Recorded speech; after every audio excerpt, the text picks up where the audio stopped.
मैं सोच रहा हूँ कि ये शायद एक डिफाइंड अप्रोच है ईरान का, क्योंकि अगर ईरान जो भी सीज फायर के टर्म्स एंड कंडीशंस थे, अगर ईरान ने अपना पक्ष रखा था और अमेरिका ने अपना पक्ष रखा था, तो दोनों को ये जो चोक है, जो जो एक गला दबाने का कोशिश था हरमुज पे, हम्म। उसको रिलैक्स करना चाहिए था। और वहीं अमेरिका शायद वो वहां पे वो गलती कर गया है, चूक कर गया है, क्योंकि उसने अपना जो चोक था वो कंटिन्यू रखा। हम्म। और उसी का नतीजा हम ये देख रहे हैं कि पहले के 2 दिन, 3 दिन, 4 दिन में जितने भी शिप निकलने की कोशिश की, उसमें से ज्यादातर को बुला लिया गया वापस। अभी 3 4 दिन पहले जो अमेरिकी जो एडमिनिस्ट्रेशन है, हम्म। उन्होंने एक मीडिया अपना बयान दिया था।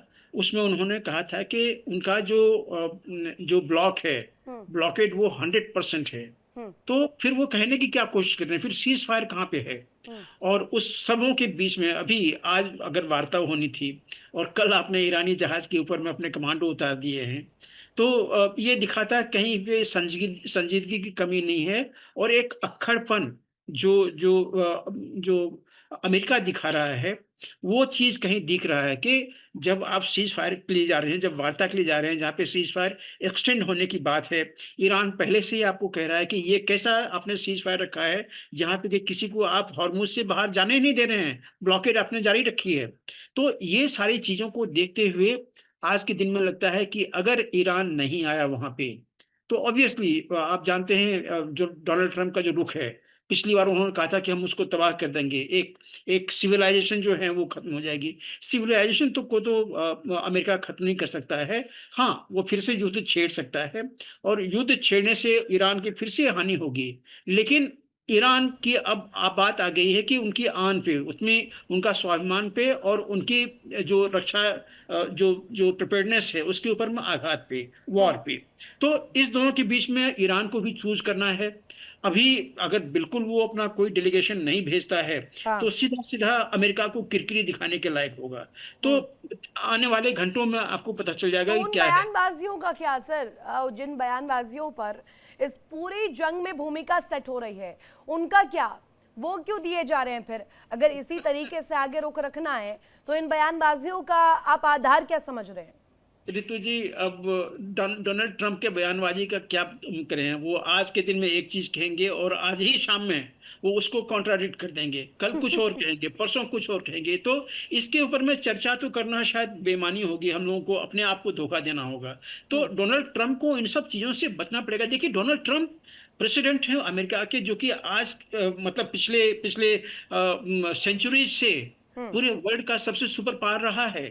हम्म। और वो जब उसका प्रेसिडेंट जब इस तरह की हरकत करता है, उसने अपने ही लोगों को बिल्कुल अपने से नाराज कर दिया है। नेटो आज के दिन में डिफंक्ट पड़ा हुआ है, यूरोप से जो जितने एलाइज थे उसके, वो सारे अलग हो गए हैं। आज कोई अमेरिका के साथ में खड़ा रहना नहीं चाहता है। तो डोनाल्ड ट्रंप को ये सब चीजें देखनी पड़ेगी। अब वो चीज नहीं रहा कि हम डोनाल्ड ट्रंप को ये चीज कह के नकार दें, या उसको हम बरी कर दें कि वो पॉलिटिशियन नहीं था।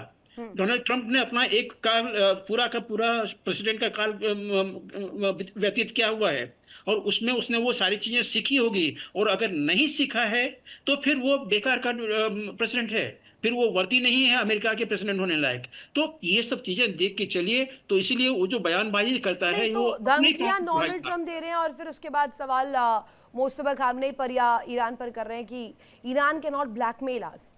अब मुझे ये बताइएगा, हमारे साथ और भी खास मेहमान कनेक्ट है, उनका एक एक करके रुक करती हूँ और एक ओपनिंग कमेंट, उसके बाद आप लोग ओपन है अगर काउंटर भी करना चाहें तो। मेजर मोहम्मद मोहन कुमार हमारे साथ कनेक्ट है, माफ़ कीजिएगा मोहन सर। ये मुझे बताइएगा कि ये धमकियों का जो दौर है, चाहे ईरान के लिए हो या अभी एक स्टेटमेंट जो सामने आया डोनाल्ड ट्रंप का जिसमें उन्होंने कहा कि ईरान के नॉट ब्लैकमेल अस, ये कितना ज्यादा, कितना इंटेंसिटी है इसके अंदर, इस पे कितना भरोसा किया जाए? ब्लैकमेल कौन कर रहा है, वी ऑल नो। ऋतु जी, एक चीज तो मैं आपको क्लियर कर देना चाहता हूँ कि जो बेस लाइन है, जो बॉटम लाइन है, इन बातचीत का जो बॉटम लाइन है वो बहुत ही ब्राइट है। और मेरे ख्याल से दोनों ही पक्ष बड़ी संजीदगी के साथ बातचीत कर रहे हैं। मसले ज्यादा मुश्किल हैं, शायद इसलिए आपको लग रहा है कि ये टाइम ले रहा है, या इस तरह की छुटपुट की कुछ घटनाएं हो रही हैं।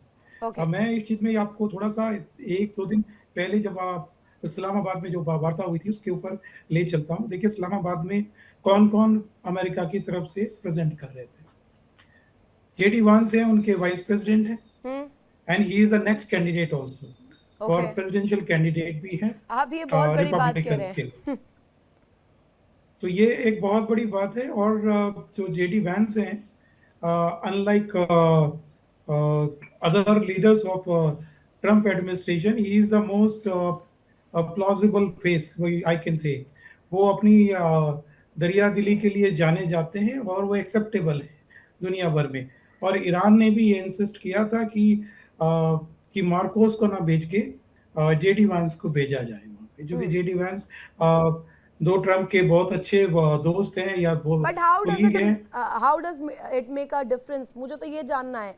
डोनाल्ड ट्रम्प का ये भी तो पक्ष में आया था कि रितु ईरान मैं अगर न्यूक्लियर प्रोग्राम रितु जी पर, मैं यूरेनियम एनरिचमेंट पर क्लियर कर देता है चीजें, तो वो भी जाएंगे शांति वार्ता में। तो कौन प्रतिनिधि जा रहा है? Is that even a matter of concern? Ritu ji, मैं जो बात कहना चाह रहा हूँ कि अमेरिका अपने इस सीज फायर के लिए कितनी संजीदगी है, मैं उस बात को बताना चाह रहा हूँ। प्लीज प्लीज किसी प्लीज। देश का वाइस प्रेसिडेंट जो है, और वो भी मोस्ट एक्सेप्टेबल फेस है, वो है। साथ में जेरेड कश्नर साथ में आए थे, जो कि ट्रम्प के सन इन लॉ हैं। तो ये भी एक बहुत बड़ी बात है। ट्रम्प का अपने सन इन लॉ में बहुत ज्यादा यकीन भी है। और तीसरे जो है विटकॉफ हैं। विटकॉफ जो है वो शुरू से जितनी भी ईरान के साथ वार्ताएं हो रही थी इस जंग से पहले वाली बातें में, उसमें सब में इन्वॉल्व थे। और ये ऑलमोस्ट एक नतीजे पर पहुंच चुके थे। वो अलग बात है कि शायद फॉर वट एवर रीजन, मैं उन चीज़ों की डिटेल में अभी नहीं जाना चाहूँगा। कभी फिर कभी उन बातों पे अगर चर्चा करेंगे तो मुझे खुशी होगी वो बातें डिस्कस प्लीज करते प्लीज। हुए।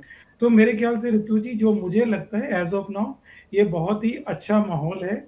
और ये छोटी मोटी घटनाएं हैं, इनको बहुत सीरियस नहीं लेना है। और ट्रम्प इज अ बिजनेसमैन, और Americans are known for their business. तो कभी भी अमेरिकन जो है, ये किसी दबाव में आके, इवन अगर वो किसी प्रेशर में हैं भी, वो ये कभी भी डिस्प्ले नहीं करेंगे कि वो किसी भी प्रेशर में है। और वो हमेशा दूसरी पक्ष के ऊपर थोड़ा सा दबाव बनाने की कोशिश हमेशा से करते रहे हैं।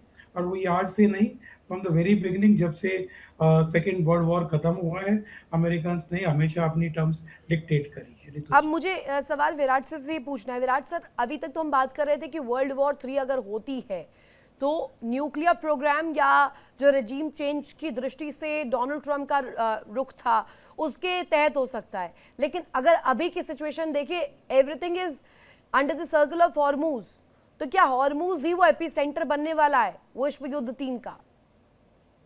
देखिए ऋतु जी, बिल्कुल ठीक बात कही आपने। हॉर्मुज वो चोक पॉइंट है जिसका इस्तेमाल कर रहा है ईरान इस पूरे जो घटनाक्रम हो रहा है उसमें अमेरिका को रोक के रखने के लिए, और इसमें कहीं कोई शक नहीं है। देखिए, आपने न्यूक्लियर प्रोग्राम की बात करी। न्यूक्लियर प्रोग्राम जो पूरा ईरान ने अपना चलाया हुआ है, उसमें कहीं ना कहीं लिमिट्स की बात होगी, हो सकता है इस पूरे डिस्कशन में, कि कितनी हम आपको न्यूक्लियर स्टॉक पाइल जो आपके पास पहले से रखी हुई है उसको मेंटेन करने दें। और ये भी बात चल रही थी, अमेरिका चाह रहा है कि वो पूरा न्यूक्लियर स्टॉक पाइल पूरा ट्रांसफर हो जाए अमेरिका को, जिसके लिए ईरान तैयार नहीं है। उसके अलावा IAEA जो है, इंटरनेशनल एटॉमिक एनर्जी एजेंसी, उसके इंस्पेक्शंस का डिस्कशन हो सकता है इसमें, कि हम आपको अलाउ करेंगे अपने देश में आना नहीं आना। ये सारी चीजें देखिए, अभी मेजर मोहन कुमार सर ने ये बात बोली बिल्कुल क्लियरली कि दोनों ही देश आपस में बात तो करना चाहते हैं, पर जो इनके बेसिक जो पॉइंट्स है, जो फंडामेंटल्स है, उसमें कहीं ना कहीं थोड़ा मतभेद है। थोड़ा क्या, थोड़ा ज्यादा ही मतभेद है। उसकी वजह से ये पूरी चीजें जो है वो सामने पटल पे रखते तो हैं, पर उसपे पिछली बातचीत में भी नतीजा नहीं निकला। थोड़ा सा हमें और इंतजार करना होगा। मेरा भी ये मानना है कि दोनों ही देश चाहते हैं कि अब ये सिलसिला जो है लड़ाई झगड़े का ये खत्म हो, और अपने अपनी तरफ से दोनों जंग को डिक्लेयर कर देंगे कि हम जीत गए। दोनों ही लोग, दोनों ही पक्ष अपने देश के लिए, जो जिसे साइकोलॉजिकल ऑपरेशंस जैसे चलाए जाते हैं ना, कि आप कहते हैं कि मैं जंग जीत रहा हूं, वो कहते हैं मैं जंग जीत रहा हूं, और दोनों ही देश अपनी कॉन्स्टिट्यूएंसी जो है, अपने ऑडियंस जो है, अपने जो सिटीजन्स हैं, उनको ये बताने में लगे रहते हैं कि भाई हम अपनी तरफ से पूरा काम कर रहे हैं, और हमारे अपने राष्ट्रीय हित जो है, चाहे ईरानी राष्ट्रीय हित हो और चाहे अमेरिकी राष्ट्रीय हित हो, उनको हम बचा के संवार के चल रहे हैं। तो ये सारी चीजें दोनों ही पोस्चरिंग चल रही है। आपने कल देखा कि जो शिप थी जो ईरान की आ रही थी चीन की तरफ से, उसको उसके ऊपर भी हथियार लिया अमेरिका ने, उसको सेंट्रल कमांड ने उनकी। तो ये सारी चीजें पॉस्चरिंग चल रही है। ईरान भी लगातार बयानबाजी कर रहा है कि हम आपकी शर्तों को मानेंगे तभी जब आप ये जो अपना नेवल ब्लॉकेड है इसको तोड़ेंगे। तो देखिए कहीं ना कहीं ये सब पॉस्चरिंग चल रही है, और उसी में आपने देखा होगा ठीक कि है, हाल फिलहाल में लेबनान और इनकी भी बातचीत हुई है, यानी आप कह इजराइल रहे की। हैं तो इसमें हो एक सकता है रंग दिया जा रहा है उसे, जिस तरीके से जिस ढंग से मोल्ड करना चाहते हैं वो कोशिश वही कर रहे हैं। रोहित सर, मुझे ये जानना है आपसे कि जो बड़े देश हैं जो कि सुपर पावर की रेस में खुद को बताते हैं, जस्ट लाइक यूनाइटेड स्टेट्स जैसा सुपर पावर है ही, वो भी समय समय पर प्रैक्टिस करता आया है, अपने पावर को दिखाता आया है। रशिया की बात कर ले, जो ये बड़ी बड़ी महाशक्तियां हैं, क्या ये जो कंट्रीज हैं इन्हें शांति चाहिए भी असल मायने में, या सिर्फ और सिर्फ इनका राष्ट्र हित है, कुछ समय के लिए स्ट्रेटेजिकली इन्हें मूव करना होता है तो सीज फायर कर लीजिए या रोक दीजिए, अब मंसूबे पूरे हो गए हैं तो राष्ट्रहित ये कहता है कि जंग रोक दी जाए। इस युद्ध में मुझे तो कोई शांति चाहता हुआ नहीं दिखा है। ट्रम्प चाह रहे होते तो कब का हो गया होता, कोई हाँ। बड़ा काम थोड़ी था। आप बोल रहे हो यूरेनियम उसका छीन लो ईरान का। ये की रिपोर्ट है कि 20 साल तक वो न्यूक्लियर वेपन नहीं बना सकता। तो या तो आप आईएईए पे भरोसा कर लो या आप अपने ऊपर भरोसा कर लो। ट्रम्प की डेलीगेशन जिसमें जेडी वेंस हैं, जेरेड कुशनर हैं और हाँ, वो तीसरे स्टीव विटकॉफ हैं, American envoy to Middle East Steve Witkoff हैं, ये सारे आ रहे हैं इस समय रास्ते में। ठीक है, उधर ईरान बोल रहा है हमारा कोई इरादा ही नहीं बात करने का, तो ये आ क्यों रहे हैं? मैंने बहुत ढूंढा, उनका प्लेन मुझे दिखा नहीं। फ्लाइट ट्रैकर 24 पे मैंने देखा, फ्लाइट ट्रैकर पर उनका प्लेन दिखा नहीं। परहैप्स ट्रांसपोंडर ऑफ करके आ रहे हैं क्योंकि उन्हें भी डर है भाई, वॉशिंगटन से आएंगे तो यूरोप के ऊपर आएंगे तो फिर उसके बाद उन्हें रशिया की ओर वो जा नहीं सकते, वो ईरान के ऊपर से निकल नहीं सकते, तो एक लंबा रास्ता शायद वो इटली से कहीं अफ्रीका में तो कोई घुसेंगे और उम्मीद लग अफ्रीका रही से है आपको ये जो पीस टॉक पार्ट 2 होने वाला है, उम्मीद लग रही है? मैडम कौन सी पीस टॉक? ईरान ने जब बोल दिया हम नहीं आ रहे तो टॉक किससे करेगा ये डेलीगेशन? मुझे तो ये नहीं समझ में आ रहा भाई। आज सुबह से पिछले कुछ घंटे में, तकरीबन पिछले 24 घंटे में 3 स्ट्रेट्स ऑफ हार्मोज से 3 वेसल्स गए, जिसमें से 2 खाली थी, मतलब तेल नहीं निकल रहा। कल हमला किया गया 2 पर और एक पर डायरेक्ट हमला हो भी गया, कोई टैंकर्स एग्जिट नहीं हुए। ठीक है, और आलम ये है कि आईआरजीसी ने अपना अलग लगा रखा है और उसने अलग लगा रखा है। ट्रम्प बोल रहे हैं कि हम बातचीत कर रहे हैं और हम चाहते हैं पीस चाहिए। तो आप पीस चाहते थे तो पहले ही इस पे यही दोनों जो लोग आज आप भेज रहे हैं, जेरेड कुशनर और स्टीव विटकॉफ, इन दोनों ने तो लड़ाई करवाई है, इन दोनों का ही तो पर्सनल एजेंडा था। इन दोनों ने क्या इससे पहले जेडी वांस नहीं जा सकते थे जब पीस टॉक्स हो रही थी इस वॉर को स्टार्ट होने से पहले? राइट ये दोनों के दोनों क्या कर रहे हैं और इन दोनों की वजह से हो रही है, तो इन दोनों को दोबारा क्यों भेजा जा रहा है? वॉर खत्म कराने के लिए कोई और नहीं चाहता। ये दोनों के दोनों यहूदी और लॉबी हमने के तो पार्टी, देखा ये कि भी हाथ क्लियर तो है। हाथ चला है ये सिलसिला, जिसमें सीज फायर एक तरफ, दूसरी तरफ हथियार भी चल रहे हैं, धमकियां दी जा रही है, दावे किए जा रहे हैं, अपनी जीत को बताया भी जा रहा है दुनिया को। मोहम्मद अली शाह हमारे साथ कनेक्ट है। अली सर, ये मुझे बताइएगा, हम अगर इस वक्त इस स्थिति को देखें तो एक प्रश्न मेरे मन में ये उठ रहा है कि ट्रस्ट डेफिसिट क्यों बन रहा है, क्यों नहीं विश्वास हो रहा है, या कॉम्प्रोमाइजल स्टेट्स या जो शर्तें रखी जा रही है उन पर दोनों जो देश है, दोनों पक्ष है, एक पेज पर क्यों नहीं आ पा रहे हैं? Why is that a gap between them? जी आपका बहुत ही अच्छा है और मैं बिल्कुल इत्तेफाक रखता हूँ हमारे रक्षा विशेषज्ञ दोनों जिन्होंने बात रखी बिल्कुल सही, मेजर मोहन सर ने और ऑफकोर्स मेजर विराट ने बहुत सही। वीरेंद्र झा साहब के एनालिसिस से मैं बहुत सीखता हूँ सुन के, तो मैं भी सुनने को चाह रहा हूँ। देखिए इसके लिए क्योंकि कहते हैं ना कि अंग्रेजी में कहावत है, वंस बिटन ट्वाइस शाय, यानी कि एक बार आप ट्रस्ट भरोसा तोड़ देते हो इंसान का, टूट जाता है। जुड़ना बहुत मुश्किल है, बहुत मतलब मुश्किल क्या है, जुड़ता ही नहीं है उसके साथ में। आपने भरोसा तोड़ दिया तो तोड़ दिया। ट्रस्ट और कम्युनिकेशन 2 चीजें हैं जिसपे रिश्ते कायम है, चाहे रिश्ते कोई से भी हों, चाहे घरेलू हो, चाहे दोस्त से हो, चाहे विदेशी हो, चाहे डिप्लोमेटिक हो।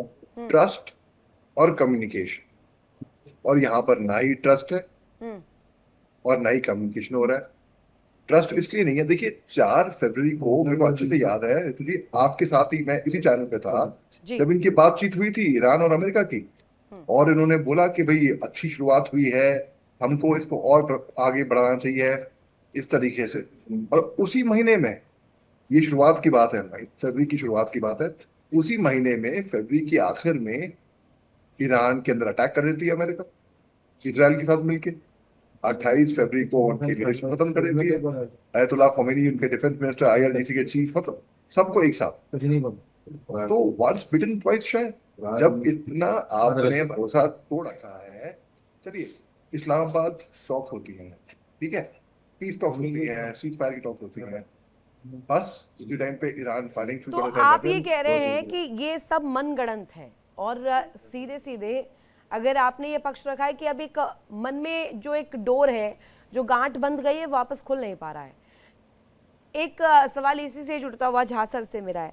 झा सर, एक सिचुएशन जब क्रिएट होती है जिसमें ट्रस्ट ब्रेक होता है, या अभी हम ईरान के पक्ष से देखें तो खाड़ी देश या इस्लामिक कंट्रीज जिन्होंने साथ नहीं दिया, जिन्होंने बेसिस दिए, जिनका चर्चा हम लोग इतने दिनों से कर रहे हैं, और हमने जब फर्स्ट जो वार्ता को लेकर के भी तस्वीर दिखाई थी, हम और आप ही बैठे थे, उनमें सवाल भी मैंने पूछा था कि कितनी उम्मीदें इस वार्ता से, तो एक चर्चा हो रही थी मीडिएशन को लेकर। आपने कहा कि इस्लामाबाद वेन्यू मात्र है, मीडिएटरी एस्पेक्ट पाकिस्तान की तरह वर्क नहीं करता। अब इस दफा भी इस्लामाबाद में वेन्यू रखा गया है, आपको क्या लग रहा है, इस दफा कुछ अलग सा देखने को मिलेगा, या फिर वही पुरानी तस्वीर, वही हवाई बातें पाकिस्तान द्वारा? ऋतु, लगता है आपके पास में टेलीपैथी है, जो भाई मेरे दिमाग में आ रही थी वो बात आपने रख दी। देखिए, मैं अभी यही चीज़ बताने जा रहा था। सारे लगभग हमारे पैनलिस्ट ने बताया हुआ कि ट्रस्ट की कमी है। देखिए, गांठ जब बन जाती है ना, तो गांठ खोलनी बहुत ज़रूरी होती है, और वो गांठ खोलने वाला कौन होता है? मीडिएटर। और उस मीडिएटर के ऊपर में दोनों पक्षों को भरोसा होना चाहिए। उस मीडिएटर का दोनों पक्षों पे एक इन्फ्लुएंस होना चाहिए कि कुछ हद तक वो उनको अपने जो एक हार्ड लाइन है उससे थोड़ा सा अलग कर सके। आज के दिन में मैं नहीं समझता हूँ कि पाकिस्तान के पास में वो हैसियत है, उसके पास में वो शक्ति है कि वो इन दोनों को, चाहे ईरान हो, चाहे अमेरिका हो या इसराइल हो, इन दोनों को अपने हार्ड लाइन से हटा सके। पाकिस्तान के पास में वो हैसियत नहीं है। एक ही कंट्री को वो हैसियत है, और वो दिखा भी चुका है, वो झलकी आपको दे भी चुका है, वो है चाइना में दोनों पक्ष के लोग, मतलब एक पक्ष के लोग तो गए हुए, ईरान वहाँ पे गया हुआ, ईरान से बातचीत हुई है। ये जब वार्ता शुरू हुई उसके बाद की बात कर रहा हूँ। और ईरान का इन्फ्लुएंस डायरेक्टली या इनडायरेक्टली समझ लीजिए तो ट्रंप के ऊपर में भी है। तो जब ये दो ऐसे ब्लॉक हैं, ईरान और US इसराइल, जिनको कि पिछले लगभग 79 से उनकी आपस में वार्ता नहीं हुई है, एक दूसरे के ऊपर में ट्रस्ट नहीं है। देखिए, आज के दिन में 280 या 285 जिहादी ऑर्गेनाइजेशन है, जिसमें से के सिर्फ 3 है ईरान में। माफी के साथ सर इंटरप्ट कर रही हूँ, पिछली दफा आपने मुझे इस पर सवाल भी किया था कि आप बोलने नहीं देती हैं। मुझे सवाल ये पूछना है, क्योंकि आप जब बोलते हैं तो मेरे को काउंटर क्वेश्चन जरूर आते हैं। अब आप ये बताइएगा, बीच का रास्ता बनेगा कहाँ से? दोनों ही तो टस से मस होने के लिए तैयार नहीं है। पेजेशकियान कह रहे हैं कि हम नहीं बात करेंगे जब तक हॉर्मुज को लेकर आप कंडीशंस रखेंगे। हॉर्मुज हमारा है, ईरान का है, ईरान उस पर अथॉरिटी रखेगा हमेशा। जी हाँ, बिल्कुल सही सवाल है आपका। अगर आप वापस जाएं तो पहले राउंड के वार्ता में उस दिनों भी यही अनसर्टेनिटी थी कि क्या ईरान आएगा या नहीं आएगा। अमेरिका तो चल पड़ा वहां से, क्या ईरान इसमें आएगा या नहीं आएगा। लेकिन हम लोगों ने क्या देखा कि बहुत बड़ी delegation, high level delegation Iran से आई थी। देखिए इंडिया डेली 24/7 अब आपकी स्मार्ट टीवी पर। इंडिया डेली मौजूद है सभी डिजिटल प्लेटफॉर्म पर लाइव और लगातार। इंडिया डेली 24/7 हर दिन राष्ट्र को समर्पित।